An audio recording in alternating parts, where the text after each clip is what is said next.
Hello, fixed signs. It's so good to see you. I am Sare the Celestial, and I'm so happy to be here to give you this message for the upcoming full moon in Aquarius on the 19th of August of 2024, just so that you can understand the month that we're in. Now, before I get into this read, I would just like to say I am so sorry in advance for anything that I happen to mess up on or anything that could possibly happen that could make this video look very unprofessional, because it's not meant to be professional. It's meant to be very personal, and so that you are able to receive the message that you need to for the upcoming reads, or I'm sorry, not reads, for the upcoming moon and astrological events. And I like to include, I'm just your cosmic cheerleader. You know what I mean? I'm here to make you feel held. I'm here to make you feel comfortable. I'm here to make you feel seen and heard and validated in all of the things that you're currently experiencing. So that is what I'm here to do. This is my deck, Steven. He slaps the shit out of you with truth. This is my Spirit Allies or Allies Oracle deck. I knock and kiss my decks to wake them up. I don't know what you guys do. You know, woo, that came out even before I woke it up. We're gonna keep it. We're gonna keep it. And then this is my Prism Oracle deck as well. So I have sloppy hands, sloppy ways of shuffling. My hands are quite small, unfortunately, so it just is what it is. But we're going to keep both of these as well.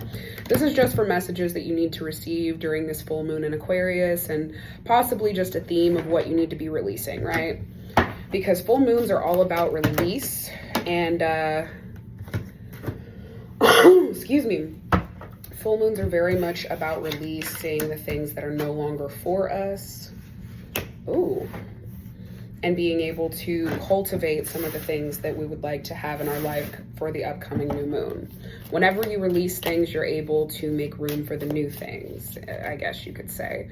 And so whenever these full moons call upon us to be releasing those things, it is best that we just go ahead and do that instead of trying to fight it. However, Aquarius being a fixed sign and also ruling over friendships and your community, as well as humanitarianism and what am I thinking of? Revolution, rebellion, also a little bit of Saturn in there with the discipline.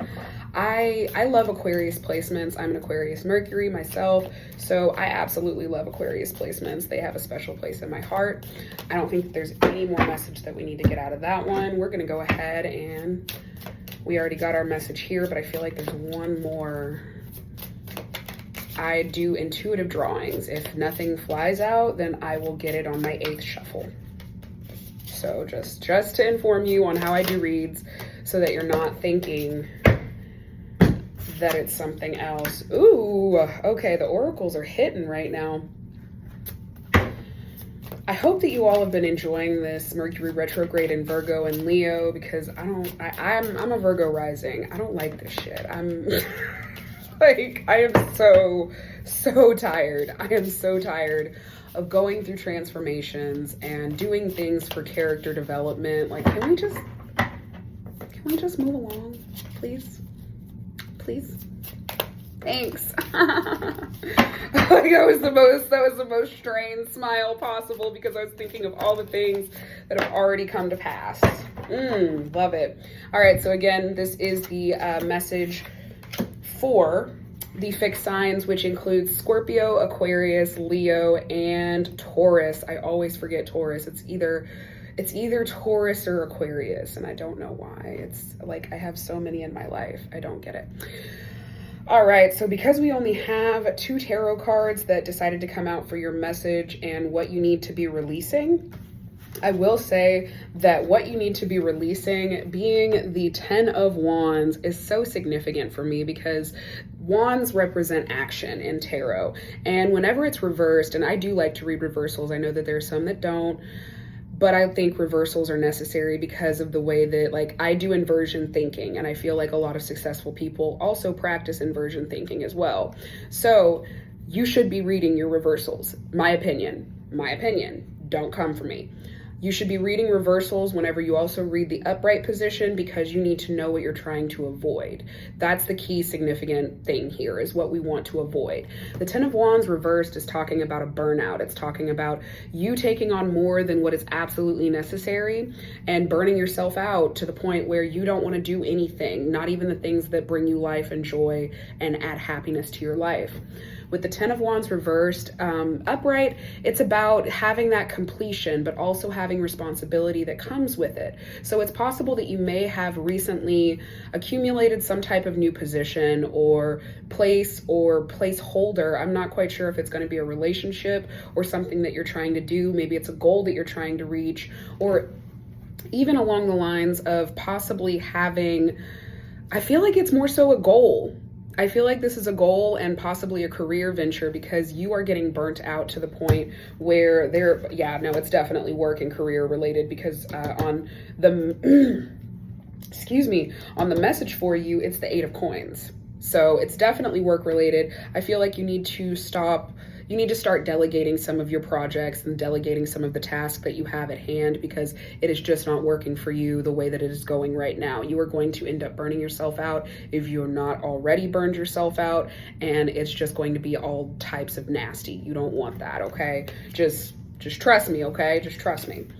Now, with the message here, as far as what you need to know, this is the Eight of Coins, or the Eight of Pentacles in tarot, and it is all about work. It's about mastery. It's about being able to work at your craft, possibly taking classes that make you better at what you do, or even taking classes going towards something that you would like to do or integrate into what you already do.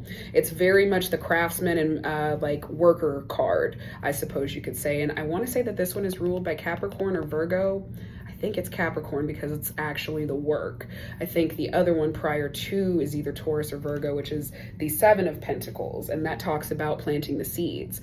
Here with the Eight, because tarot goes in a story and it goes in a timeline. So at the Eight, it's asking you to please start cultivating and working on whatever it is that you want to master and the career ventures that you're wanting to do. Focus your energy and time on that, and it will be able to bring you great material wealth and success. One of the first oracle cards that we had fall out was bravery, as you can see. I will read it to you. It says, you're being asked to make a tough decision that you've been putting off because of fear, which is understandable, but you do have the strength and bravery to make this decision, and you will feel so much lighter when you do. I love that. I love that for you guys, because I feel like fixed signs, it's because they're fixed in the element of what they are or in the modality of what they are. It's very hard for you to be able to pivot and switch. I'm mainly mutable, so it's easy for me to do those things. It doesn't mean that I like it, but I'm able to do it a lot easier. Fixed signs are not able to pivot as easily, and transformation can be very difficult, even though Scorpio is the ruler of transformation. Ironic. Now here you have believe. And I'm going to read this one to you as well. You're being asked to fully believe in yourself and your dreams. It's time for the idea that's lived inside your heart to be brought into the world so others can benefit from it. I'm not going to say I didn't already say it, because tarot said it, but Stephen told you, but you get it. Believe that you can bring it to life, and you will do exactly that. I love it. I love it. Now for these, I'm going to go ahead and read from the book, because that's what I like to do. I want to make sure that I'm getting you the best interpretation and message possible. And if it means that I have to resource the original guidebook, then so be it. I really don't give a I don't care. I don't care what other people think about me anymore. Thanks, Pluto and Aquarius. That was so loud. We have disruption as the energetic advice for this upcoming Aquarius full moon, and we also have stop out of the Prism Oracle. Now I will say disruption, it looks like you have a little bit of a theme. There's a pinkish reddish theme, and with the Prism Oracle, colors do matter, and they matter significantly enough to where I'm going to just go ahead and reference them now. Pink is frequently associated with love, sweetness, nurturing, and compassion. So disruption, this shocking pink color demands attention. It represents intensity, innovation, and nonconformity. As if we didn't need that for the upcoming full moon in Aquarius, the rebel, the revolutionary. Come on. It's a catalyst for releasing fear in order to make bold and courageous moves. What is stagnant in your life that needs to change? How can you shake things up a bit? How can you continuously innovate your life in unexpected and productive ways? Okay. How can you? Things to ask yourself, things to be aware of, things that you need to be thinking on during this full moon. Now, I would also like to add, before I get into this next one, make sure that you are hydrating and replenishing your energy in every way possible. If you were born closer to the full moon cycle, then you might have a little insomnia. If you were born on a closer new moon or a new moon cycle, or going into a new moon, you might actually be a lot more tired. I found, like, just off of my own personal analysis with other people and their moon cycles, because for some reason I'm surrounded by a whole bunch of full moon and new moon people in my life. The new moon people around new moons get a lot more energy and insomnia, and the full moon people around full moons have that effect, and it goes vice versa. So now with stop, this card asks you to stop and reflect, collect your thoughts, or maybe even just take a break. You got the burnout card. I just find this very ironic. Not coincidental. Well, honestly, even irony is pushing it. It's a message. It's meant for you. It may also be a good time to think about what stopping might mean to you. Is it a forever stop? Is it a pause? Is it time to move forward, or simply change your direction? Again, I would just like to say it absolutely is very key on the fact that you're a fixed signs and this is your message, and it's telling you to stop and take a beat.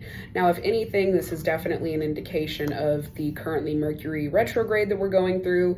It ingressed back into Leo, so I know the fixed signs are feeling it just as much as we mutables and cardinals are too, and nobody is exempt. Nobody is exempt. You are never going to be exempt from astrology. I'm so sorry. I know that you may say that you don't believe in all that and you don't know all of that and you don't even have to have your birth time, because you still gonna be affected, baby. It doesn't matter if you know or not. Ignorance is bliss. Only for a while.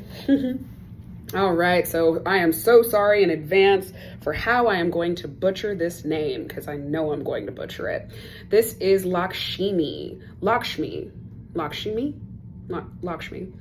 And the key phrase is abundance can be found everywhere in life. And the journal prompt is, when was the last time I expressed true gratitude? And of course, this card talks about the ways that abundance can come to you, whether it's monetary wealth in the form of people helping you, like resources or connections, or even if it is just in your free time and the way that you are able to spend it and the way that you're able to go about your day. Either way, this card is very significant and points towards wherever you are in life, even if you are in a place where you don't feel very grateful, or don't feel very grateful, where you feel like there isn't much to be grateful for. There's always something to be grateful for. Even if you don't have your health, you have your time. If you don't have your time or health, then you still have something available to you that is there to be grateful, because you are still able to see this message and you're able to breathe and be able to do just some grounding breath work if necessary. If there is truly nothing that you can find, do some grounding breath work and help yourself to feel better. Choose it for you, because nobody else is going to choose it for you. Now, for the last one, we have Libra. And I would just like to say the amount of Libra themes that we are having between the other Mercury messages, the Mercury retrograde messages for all the signs, and this currently being drawn. Now for Libra, the key phrase is I am balanced. And the journal prompt is, what can I incorporate into my life to create sustainable balance? It's of course just a reminder of how important creating balance is to Libra. And of course that it's not all work and no play, but rather a mixture of both. So again, I feel like this is pointing to the burnout that you've been experiencing. Whatever it is that you have been focusing on, or that you have been constantly you're in an imbalance and you need to reprioritize yourself and get yourself back into order. Check on where Aquarius is at in your chart, in your natal chart, so that you will be able to apply it to that particular house, wherever Aquarius occupies in that house. If you have an empty house of Aquarius, then more than likely the degree alone is going to activate one of your houses. So just make sure you're being mindful. I always say during these new moons and full moons, make sure you're being patient with yourself and others, and rest and hydrate as always. But that's it for the fixed signs Aquarius full moon message, and I hope you have an excellent day.